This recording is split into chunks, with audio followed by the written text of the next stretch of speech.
Assalamualaikum warahmatullahi wabarakatuh.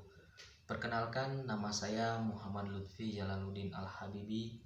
Saya dari Universitas Islam Negeri Sunan Gunung Jati Bandung, Fakultas Usuluddin, jurusan Akidah dan Filsafat Islam. Di sini saya akan membahas sebuah materi yang berjudul Alam Semesta Menurut Al-Quran. Muhammad Zaini, Universitas Islam Negeri Ar-Raniri, Banda Aceh. Abstrak.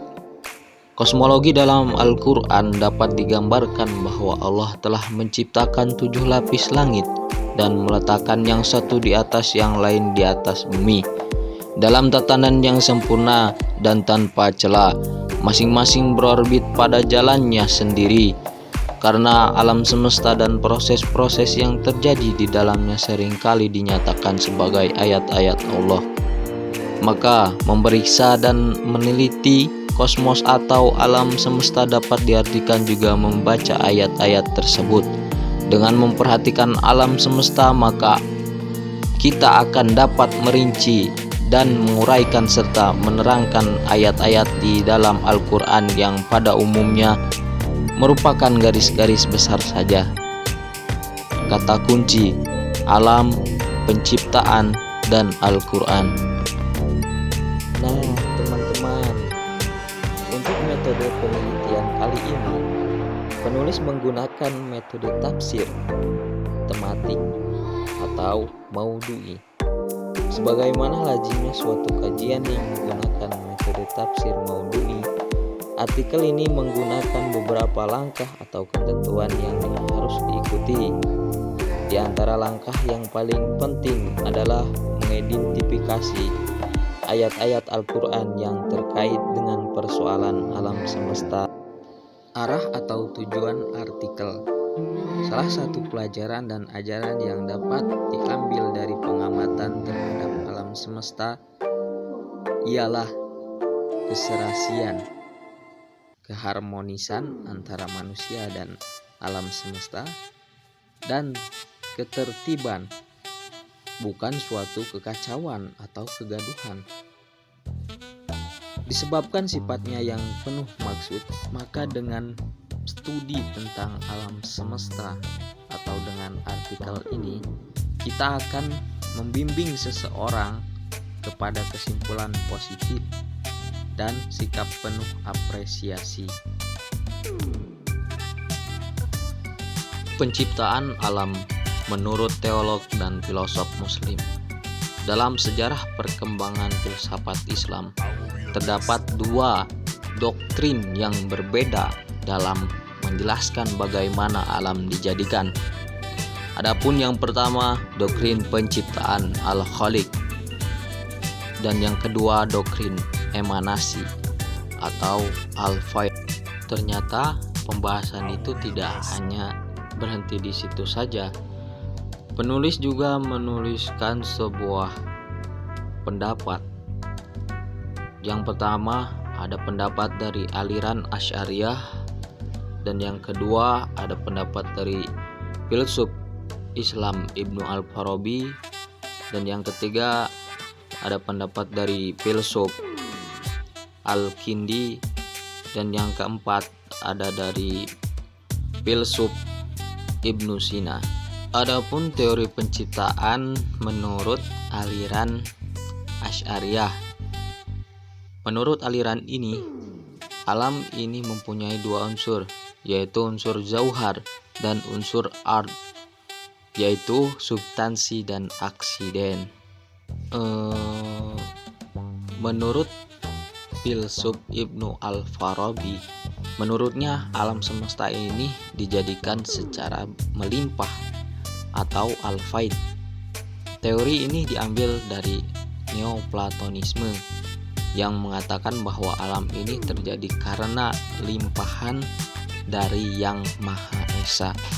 Kemudian berbeda dengan Al-Kindi, filosof Islam Ibnu Maskawah ini menjelaskan bahwa Allah menciptakan alam melalui proses emanasi. Apa itu emanasi? Emanasi yang dipahami oleh Ibnu Maskawai adalah entitas pertama yang memancar dari Allah, yaitu akal faal, yang berarti akal aktif. Apa itu akal aktif? Akal aktif ini tanpa perantara sesuatu pun, la kodim, sempurna dan tidak berubah. Dari akal aktif timbullah jiwa, dan dari perantaran jiwa timbul planet atau al-falak. Filsuf selanjutnya yaitu Ibnu Sina. Menurut Ibnu Sina, corak emanasi yang diajukan Ibnu Sina adalah dari Tuhan akan memancar inteligensi akal pertama. Dari akal pertama memancar akal kedua dan langit pertama. Demikian seterusnya hingga sampai kepada memancarnya akal ke-10 dan bumi. Dari akal ke-10 akan melimpah segala sesuatu yang terdapat di bumi. Proses penciptaan alam semesta dalam Al-Quran. Menurut Hasbi As-Siddiqi, teori penciptaan alam semesta terdapat dalam Quran Surat Al-Anbiya. Teori-teori ilmiah yang sesuai dengan Al-Quran. Adapun yang pertama, sebelum dijadikan langit dan bumi, hanya terdapat jarah-jarah yang menyerupai kabut dan air yang menjadi unsur pokok terjadinya alam ini. Lalu yang kedua, langit dan bumi mulanya adalah sesuatu paduan. Kemudian Allah memisahkannya, lalu Allah menjadikan udara di antara keduanya yang menghilangkan panas bumi agar manusia dapat hidup di atasnya. Udara yang bergerak dan terus berpindah-pindah itulah yang menyebabkan turunnya hujan yang membentuk laut dan sungai.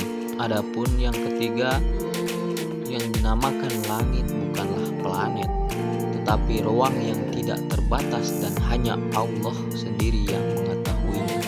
Dan ruang itulah yang menjadi tempat beredarnya seluruh bintang-bintang. Dapat dikatakan bahwa yang dikehendaki dengan 7 petalah langit ialah 7 kelompok gugusan bintang yang masing-masing beredar menurut garis edarnya. Jangka waktu proses penciptaan alam menurut Al-Quran. Dalam pembahasan kali ini, penulis sepakat dengan madhab kontekstual bahwa hitungan 6 hari dalam penciptaan alam semesta tidak dapat disamakan dengan hitungan 6 hari di hitungan bumi. Sebab ketika langit dan bumi sedang diciptakan oleh Allah Subhanahu wa Ta'ala, hitungan hari, bulan, dan tahun belum dikenal.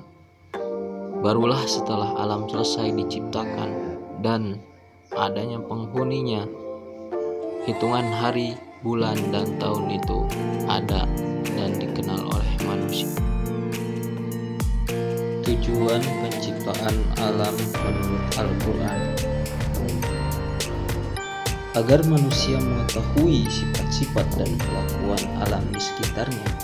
Hal ini akan tampak lebih jelas lagi jika kita mengikuti teguran-teguran Allah Subhanahu wa Ta'ala dalam Quran Surat Al-Ghashiyah ayat 17-20, yang artinya, maka apakah mereka tidak memperhatikan entah bagaimana diciptakan, dan langit bagaimana ditinggikan, dan gunung-gunung bagaimana ditegakkan, dan bumi bagaimana dihampar. Untuk tujuan apa pengamatan itu dilakukan? Agar manusia dapat mengenal baik lingkungan